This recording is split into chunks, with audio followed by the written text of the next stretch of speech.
been doing a little bit of reading. I haven't put it all together, so it's probably going to be a bit higgledy-piggledy. But obviously, with the fall of Syria, at the moment, you've got to think to yourself, well, how does that fit in with everything? Okay, well, it actually fits in quite nicely.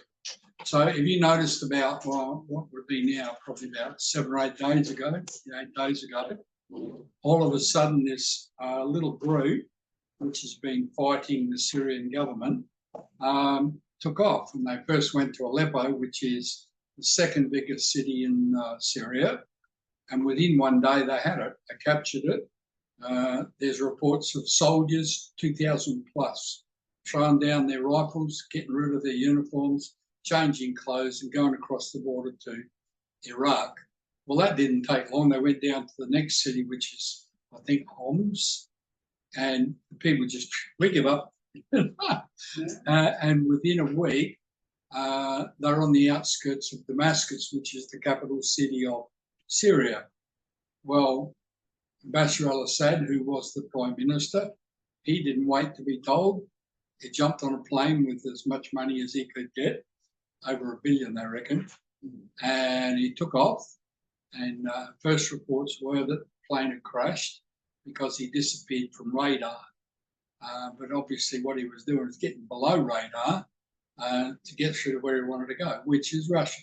So that's where he's sitting. So the whole capital city as a whole country of Syria is now got no leader. But when you sort of look at it a little bit deeper, you think to yourself, well, who was in control of the whole situation? And it turns out it's the Russians. They controlled everything. They gave the jet fighters, the tanks, everything to Bashar al-Assad, and he's the one that controlled the country. But what he did do, which is something which was totally against what the United Nations were saying about rules, he developed all these sites and stored chemical weapons. And what I mean by that, nerve gas. And I've had to deal with that sort of stuff with the fire brigade, you know. And it turns out sort of like one drop from an eyedropper will kill about 1,000 people. So it's pretty strong stuff. And so over the last 2 days, Israel went in, bombed the living daylights out of the place, 310 missions they did, and destroyed all their chemical weapons sites, their tanks, their aeroplanes and everything else. Well, hang on a minute. The aeroplanes belong to Russia, and they also destroyed the entire Syrian Navy. They've got no boats left. Wow. They're sitting in the waters of the Mediterranean at the Russian port, which now they're saying the latest is Russia is getting out. Now, you think, well, where's all that going to lead to? You know, how does that fit in with the Bible? Okay, go over to, well, first of all, I'll show you a couple of spots. Isaiah 19. And I would think most people know about Isaiah 19, do they? Okay. Well, Isaiah 19 talks about modern times of Egypt. It talks about the Egyptian idols would have to be moved. It talks about the Nile drying up and everything else like that. And for those that don't know, the Nile is actually drying up. It actually says where. Now it goes on the Tower of Syene, talks about the Tower of Syene, which is actually a modern name for, an old name for Aswan, where the Aswan Dam has been built. But it talks about the Nile drying up from Aswan through to the border of Ethiopia. Well, in the middle of that, you've got the country of Sudan. So the Blue Nile goes from there. 95% of the water comes from the Blue Nile that comes down through Egypt, and it comes from Ethiopia and the mountains up there. What the Ethiopians have done is build the Grand Renaissance Dam, a half a kilometre inside the border from Sudan, and they have blocked the entire Nile off. And so at the moment, you can walk over, there's a bit of water in there, but it won't be long, there'll be none. Okay, so when you read about Isaiah 19, with the Nile drying up and things like that, the Tower of Siam and all that stuff. You're talking about modern times, but it starts off in Isaiah 19. It says, the burden of Egypt. So it's talking about the country of Egypt. Verse 1. Right?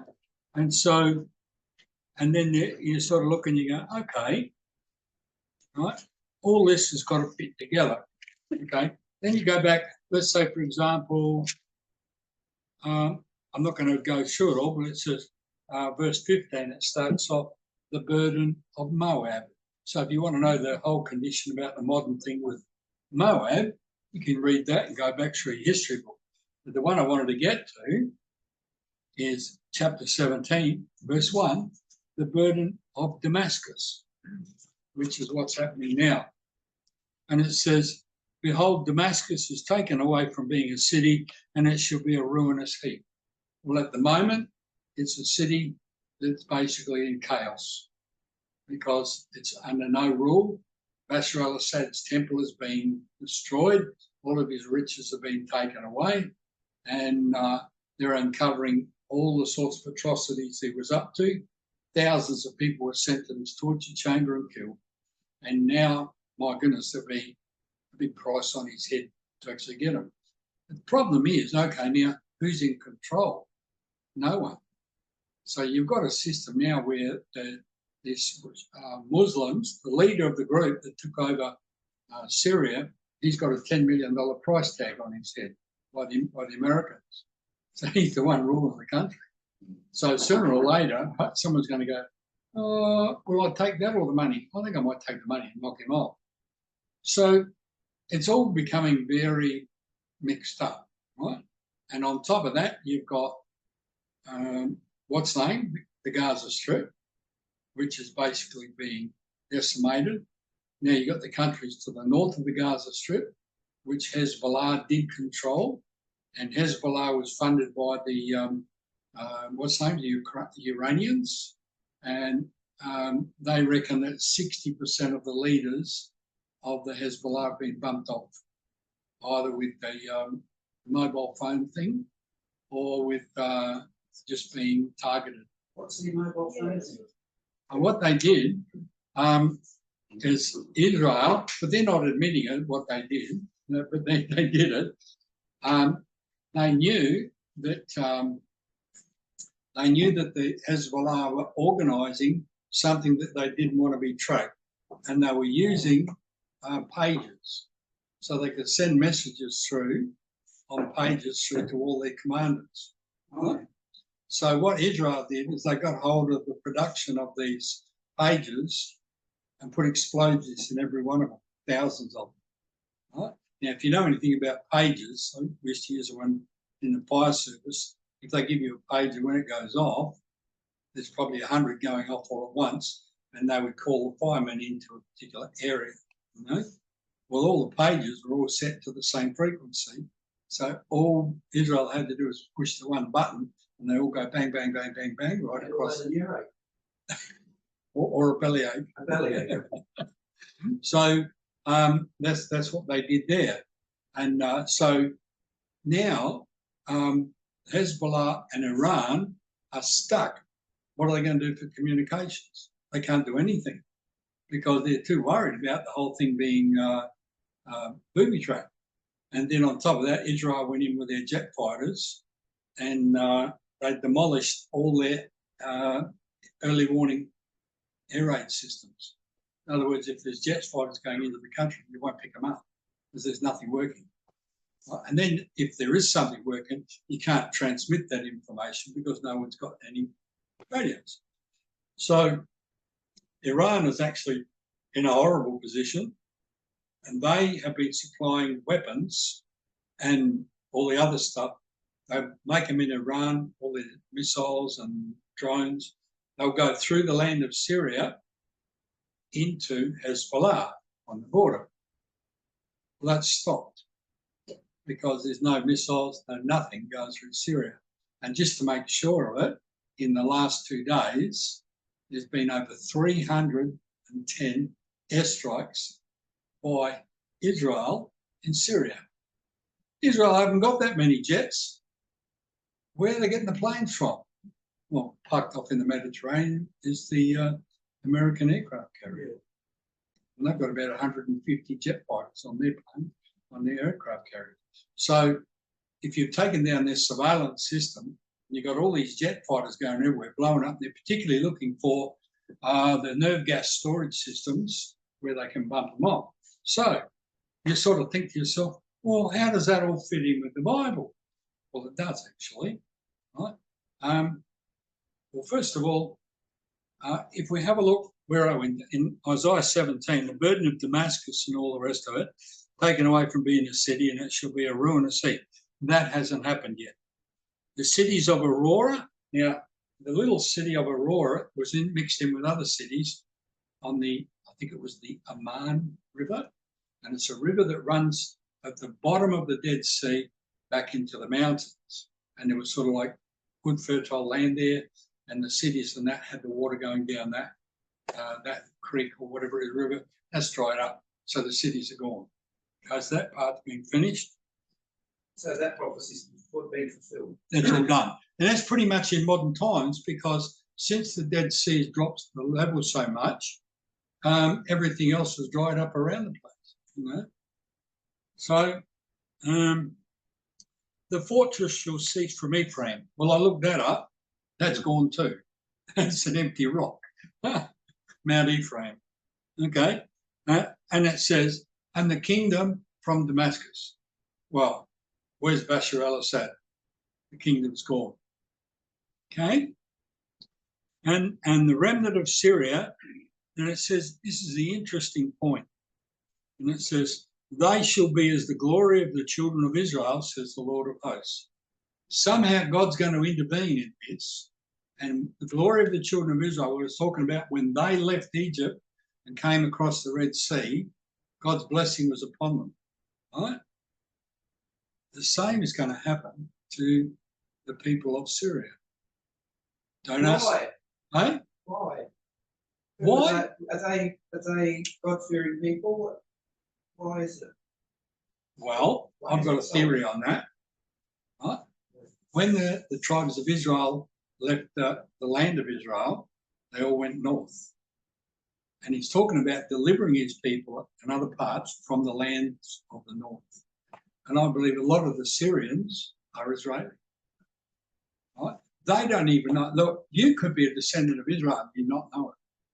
But, you know, if you're like Les, he's a Jewish descendant, he knows it. I'm from the tribe of Judah, see? And this sort of goes back to the promises that God made, right? Which is long and involved. So, anyway, and it says, in that day it shall come to pass that the glory of Jacob shall be made thin. The people of Israel won't be that glorious in the eyes of the Lord, in the eyes of people, right? So, in other words, they won't look the best. Now, look at the land of Israel, look at the leaders of Israel. They don't look that glorious, do they? They're made out by the media to be the bad guys, which is absolutely ridiculous. But people are starting to go along with it. They're waving the Palestinian flags and all the rest of it. So the glory of Israel is being made thin. Okay. And then it goes on to describe that. Verse 7. At that day shall a man look to his maker, and his eyes shall have respect to the Holy One of Israel. And he shall not look to the altar, the work of his hands, neither shall respect that which his fingers have made, either groves or images. Okay. In that day there shall be these strong cities of forsaken Baal, and an uppermost branch which they left because of the children of Israel, and there shall be desolation. So it's kind of saying to me that here's the land of Israel. It's in the eyes of people, it's going down, but the people of Syria will be going up because of the Lord. Okay, and then in other parts, it talks about the people of the north, Israel from the north, will be coming down, led by the King of Kings on a highway down through Assyria into Israel. And the highway exists. It's a big 4-lane highway. Look on YouTube. So you got that bit there. There should be desolation. Okay, so you got that one there. What's another one? I want you to go to Zephaniah.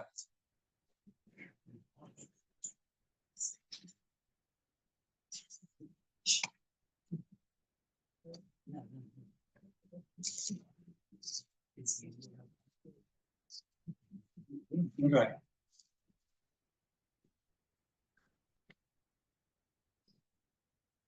Okay, Zephaniah chapter 1. And I suppose there's only 3 chapters in Zephaniah, but you've got to think, okay, well, there's a lot in between these verses, but the main ones stick out. Okay. Verse 14, chapter 1, verse 14. The great day of the Lord is near, it is near, hastens greatly. Even the voice of the day of the Lord, the mighty man shall cry thereof bitterly. It's a day of wrath, a day of trouble and distress, a day of wasteness and desolation, a day of darkness and gloominess, a day of clouds and thick darkness, a day of the trumpet and alarm against the fenced cities and all the rest of it. So he's sort of saying, okay, this is pretty much coming up the day of the Lord, isn't it? Okay, we'll go over to chapter 2. And so things are going to happen.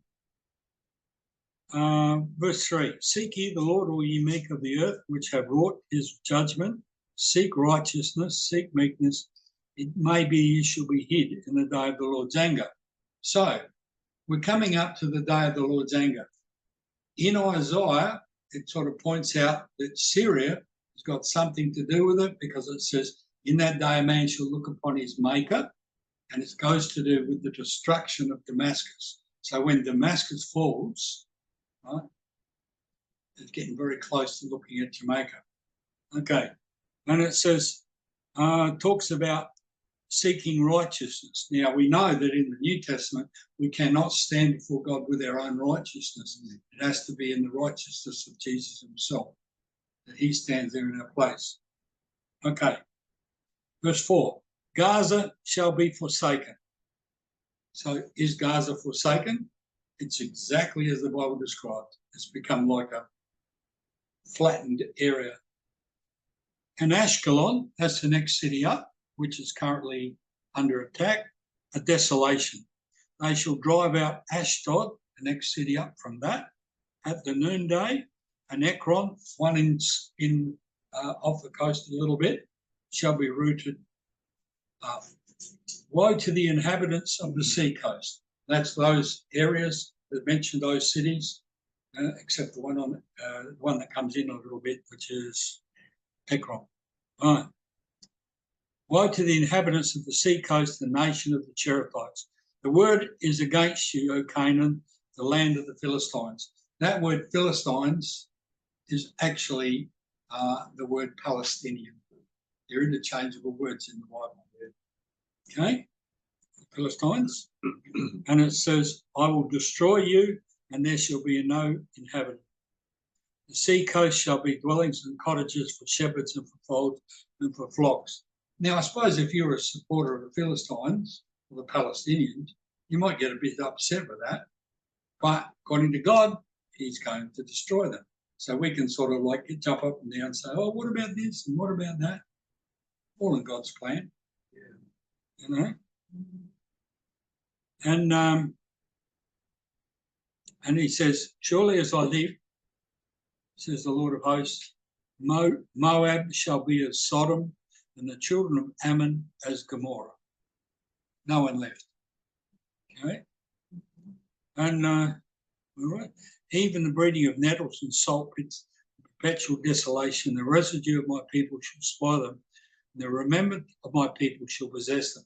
So you're looking, now, how does this all fit together in my estimation? Well, I'm thinking this. If I was a country like Russia, I would not, even the ambassador turned around and said, we will not let Syria fall into the hands of the rebels. Okay, so how are you going to fight them? You've already got one war going in Ukraine. You're going to send out more tanks, troops, and everything else like that. You're kind of stuck for troops because you get North Koreans to fight for you in Ukraine. which is a pointless exercise. Half the soldiers are throwing down their rifles and they're going, amnesty, amnesty, amnesty. I've escaped North Korea. Oh, which is what they're doing. It's crazy world, isn't it? But the point that I'm getting at is sort of like you look at the whole thing and you sort of think how God's plan is so magnificent. What's Russia going to do?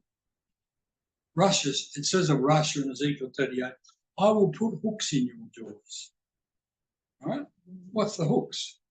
They don't want to get involved in a war in Syria, but they're going to lose the territory if they don't, because what happens is the main shipping port to come in from the Mediterranean is only one.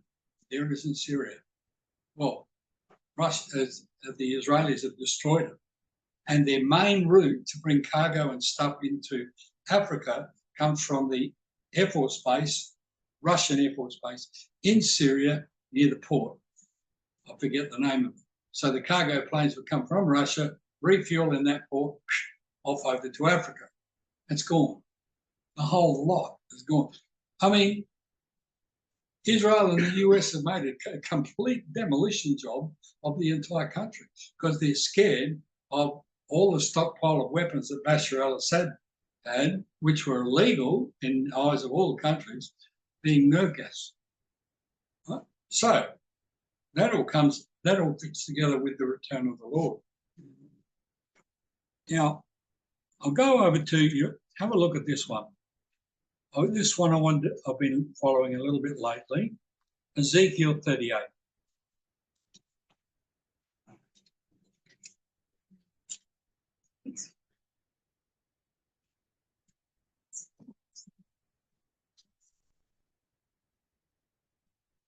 Okay.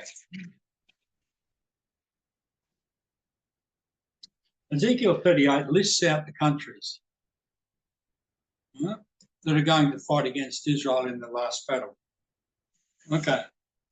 All of those countries mentioned have got one thing in common, right? Their flag. And if you have a look in Revelation, it talks about 4 horses. Red one, black one, white one, and a pale green one. All right? They're the 4 horses in Revelation. Each one specifically does certain things. What's the colour of the Palestinian flag? The same colours as the horse. Same colours. What's the colour of the Libyan flag? Same. Ethiopian flag? Same. Iranian flag? Same. They've got different symbols, but they're all the same colours, right? And so at least 12 of them, right, all got the same colour. So you can pick them out by their colours of who they're aligned with. And they're all Arab ones that are coming against Israel, mentioned in Ezekiel 38. Okay, so if they're coming against, what does it say about them? It says, verse 7, be prepared, prepare yourself, you and all your company that are assembled unto you, and be you a guard unto them. So God's saying, watch out when you see these sorts of things start to happen, be prepared. Okay. So it's good to live in Australia, isn't it? Yeah. It is. Amen. Yeah. And it says, after many days you shall be visited. In the latter years you shall come into the land that is brought back from the sword. Who was the main controlling people of Israel, right, before the Israelis people got it back? Yeah. Right? But it was mainly the ones, the Turks. The Turks' emblem is what? The sword. Right? So the Israelis started to gain control of their land in 1917 when the land was liberated by who? Anyone? The Australians. Australians. Yeah, as mentioned in the Bible, Isaiah 49. Huh? So, and then you got the main one in 1967. Right? You got the Arab-Israeli six-day war. Right? So remember I said to you in Isaiah 19 was all about Egypt. Right? If you read it, you can see it's a modern version of what is happening to Egypt. one of the verses in there says, Israel would be a terror to Egypt. So for whatever reason, the Egyptians and all the Arab people that combined to defeat Israel outnumbered the Israelis 100 to 1, and they fled. And Israel defeated, see, the whole army was led by a man called Gabdul Nasser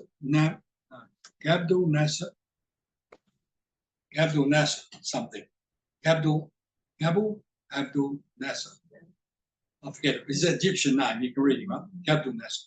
He was the leader of the Egyptians. He also became the leader of all the Arab nations in 1967 to fight against Israel.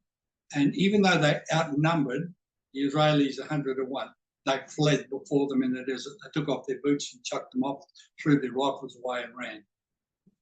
And for no reason at all. So the 1967 war, as per the Bible, came to pass. Now you're coming up to the last one, right, which is pretty much now. And so Ezekiel 38, I want you to read that part again. So it says, verse 8, after many days you shall be visited. In the latter years you'll come into the land that is brought back from the sword. In 1917 it was. And is gathered out of many people against the mountains of Israel, which have been always waste. Okay. But is brought forth out of the nations, and they shall dwell safely, all of them. In my opinion, you've got to gather the children of Israel back into the land of Israel, then you're going to have a war. And that might sort of throw a few spanners in the works, because a lot of us all think that it's going to happen pretty much, before the people of Israel come back. Chapter before, 37,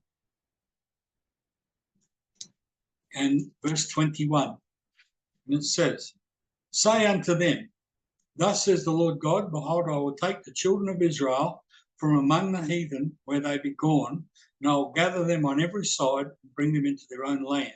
I'll make them one nation in the land upon the mountains of Israel, and one king shall be king to them all, and they shall no more be two nations, neither shall they be divided into two kingdoms anymore. Where's God going to make them one nation? On the mountains of Israel. Okay, so what does it say? What does it say in Ezekiel 38? It says, and it brought back from the sword, gathered out of many people against the mountains of Israel, which have been always waste. So a lot of the mountains of Israel are waste at the moment. But go back to chapter 36.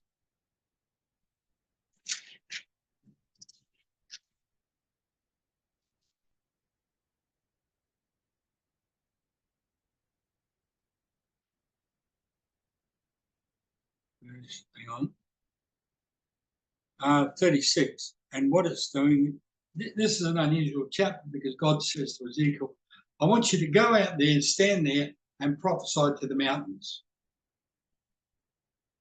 Yeah, wouldn't that kind of feel strange? You can talk to a bunch of rocks, Oh, mountains of Israel, you hearing me? No. But he prophesies to the mountains of Israel. And he says, hang on.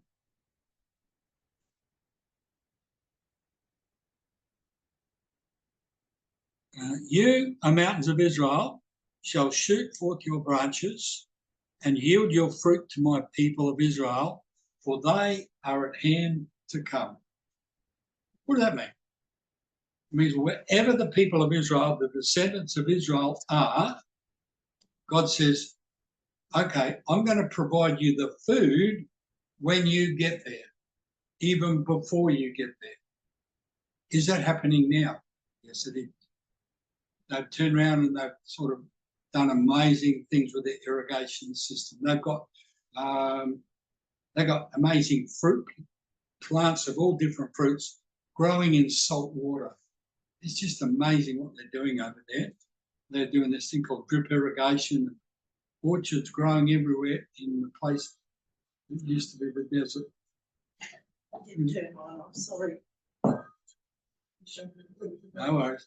So you can see that all the bits and pieces are starting to fit together.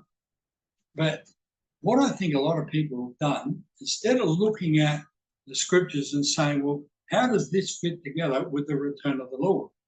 And they sort of look at one aspect of it and I think, well, that's not happening, so therefore it can't be right. You know? And so what you've got to do is turn around and say, okay, well, about the return of the Lord, which places are talking about it? And what is it saying? How does it fit together? Syria fits in nicely. Israel, return of that, fits in nicely.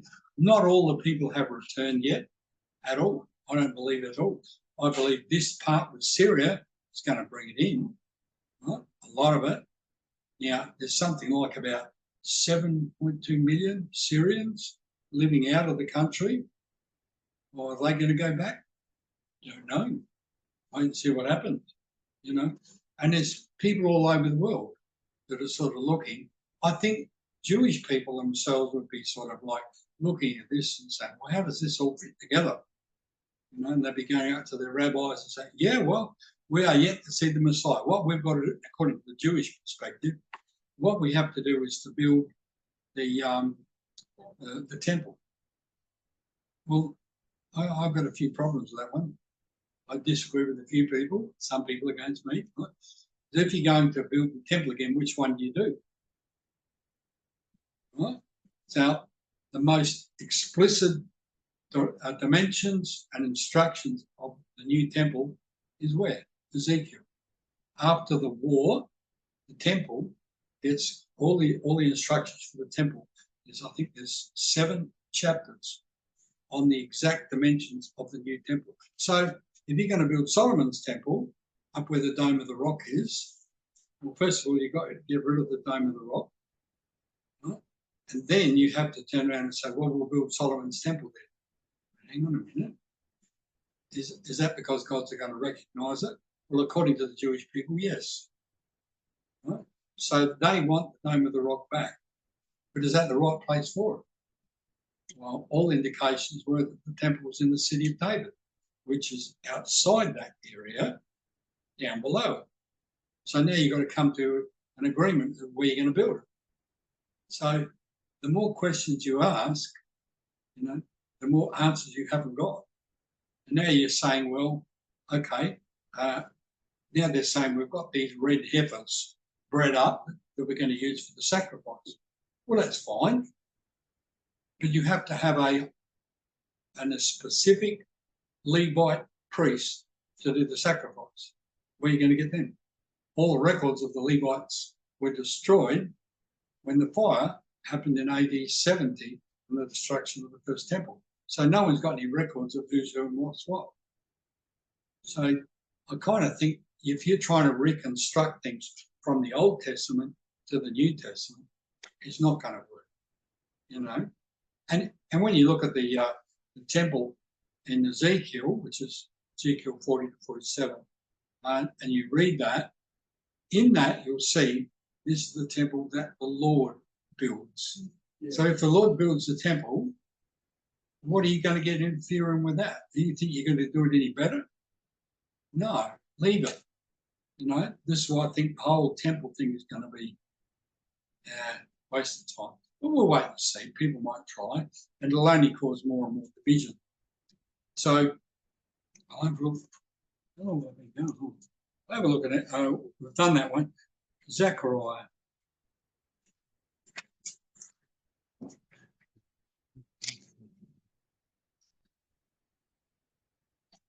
Zechariah 14. And I think this one sort of puts it in fairly well.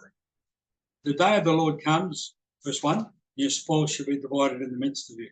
I'll gather all nations against Jerusalem to battle. Well, they're the ones mentioned in Ezekiel 38. All the nations are now gathering together. Right? Sorry, what was the chapter and verse? Chapter 14, verse 1. Sorry, 1 to 2. Yeah, on the same. Okay. So this is the situation with Jerusalem. If I was in that area, I think I'd leave. It says, The city shall be taken, the houses rifled, women ravished. Half the city shall go forth into captivity, and the residue of the people shall not be cut off from the city. So it looks like, according to this, the enemy, which are mainly those nations mentioned in Ezekiel 38, will come against him, and they'll look like they're going to win. Right? They'll look like it. Half the city will fall. Right? Then shall the Lord go forth and fight against those nations, as when he fought in the day of battle. Right? When it talks about people crying out to the Lord, I think the Israelis are going to get to the point where they're going to be calling out for Jesus to come, not the Old Testament God as they know him. And his feet shall stand in that day upon the Mount of Olives. Well, whose feet's that? Okay, it's fairly obvious that when Jesus left the earth, he left from the Mount of Olives. And as he left, he sort of rose off the ground, went up into the air, and two angels said, well, as you've seen him go, so you shall see him come. So Jesus is going to come back to the Mount of Olives. And at that point, the Mount of Olives shall cleave or split in the midst thereof towards the east and towards the west. There shall be a great valley. Half the mountain shall remove towards the north and half of it towards the south. Well, the Mount of Olives has been there for a long time, but it's also part of the Rift Valley fault line. So when it splits, it's going to be an amazing thing. Right? And this is what gets me. Why would you want to build a temple next to one of the most earthquake-prone areas on the planet, which is actually a connection of three movements, right? And so that one there means that, as the Bible says, every wall is going to fall to the ground. So that earthquake is going to flatten everything, but it's also going to open up the Rift Valley. Now, like the Muslims, they decided, well, in Ezekiel 44, it talks about the Messiah walking through this particular gate. The Muslims asked the leaders of the Hebrews, where's the Messiah going to return to? And he's going to walk through the Golden Gate. Okay, so what they did is they put a cemetery in front of it, filled it up full of dead bodies of all different things, Muslims, Christians, Jews, everyone. So that he would not possibly, because according to their beliefs, he could not possibly walk across over dead bodies. When the mountain valley opens up, the earthquake happens, it's all gone, right? He can walk anywhere he likes. Okay. It shall come that one day which shall be known to the Lord. This is in verse 7. I'll cover the Mount of Olives split in half. People will flee like they fled before the earthquake in the days of Uzziah, king of Judah. And the Lord my God shall come and all the saints with him. So we know that's somewhere along that line, before Jesus comes to the Mount of Olives, we actually meet him in the air, and then somehow, how long it takes, don't know, we go with him to Jerusalem. We don't have to walk, we just fly. Yeah. And then verse 8, living waters or fresh waters shall go out from Jerusalem, half towards the former sea, and half of them towards the hinder sea, the Dead Sea, and in winter it shall be. So they've already discovered they have got a big underground water supply there. It's already there. Okay?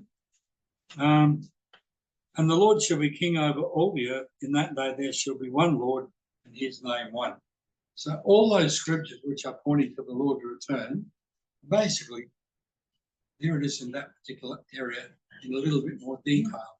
So with that, you're going to see the Lord establish his kingdom in Jerusalem and set up everything, whereas all the politicians and all the corrupt people on this planet are all going to get put in a big hole. And that'll be it.